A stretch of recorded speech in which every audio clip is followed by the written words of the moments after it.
Okay, so today we're going to do a deep dive into something truly captivating.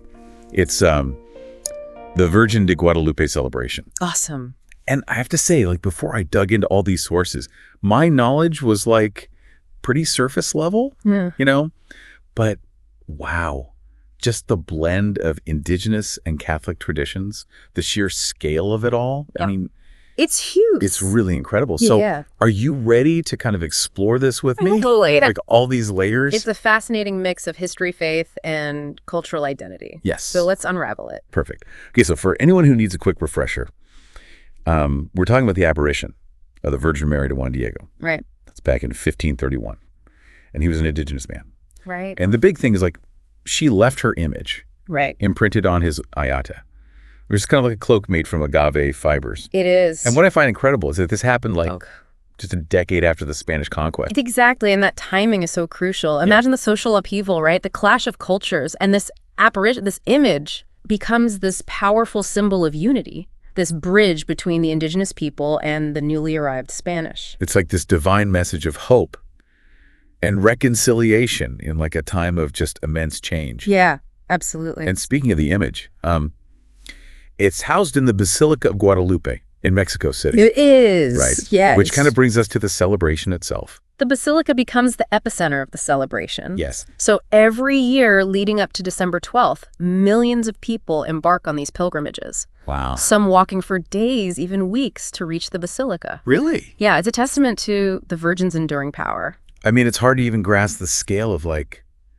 thousands upon thousands converging on this one place. Our sources even mentioned people crawling the last few miles like as a sign of devotion. It's incredible. Really is. It's a deeply personal and spiritual journey for many, and the atmosphere is electric. Oh, I bet. And then on December 12th, at the stroke of midnight, the mañanitas begin. Imagine the basilica echoing with thousands of people singing happy birthday to the Virgin. Wow. A birthday song for a religious figure? I mean, it speaks to how she's seen as a mother figure, someone relatable and close to the people. You're right. She transcends that kind of traditional image of this distant saint. Yeah. And throughout the day, special masses are held across the country. But it's the music and the dance that really capture that celebratory spirit. I was going to say, what about the music? Oh, yeah. So you have these traditional Aztec dances that blend with mariachi music. It's this fusion that perfectly mirrors the celebration itself. That's like Hill, bringing it all together. Bringing it all together, yeah. And then there's the fireworks, right? Oh, yes. Our sources said the night sky just becomes this canvas of light and color. Mm-hmm. I can only imagine how spectacular that is. It's breathtaking. A true visual feast to conclude the day's festivities. But beyond the spectacle, the celebration has these deeper layers. I was going to say, like, it has to go beyond that. Oh, it does. What else? It's about national identity, cultural resilience, and a faith that has sustained generations. Wow. It's interesting because some scholars argue that the Virgin de Guadalupe is more of a cultural icon than a purely religious figure. What's your take on that?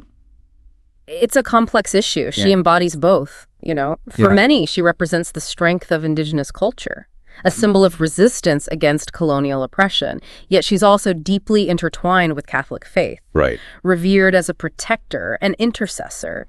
It's that duality that makes her so fascinating and so powerful. She's this figure that can unify people from all walks of life, regardless of their specific beliefs. Exactly. Which kind of brings us to the question of, what does all of this mean for us? Yeah. Why should we care about a celebration happening thousands of miles away? That's a great question, because it highlights the power of shared symbols, of traditions that bind communities together. It reminds us how faith, history, and culture intertwine to shape identity.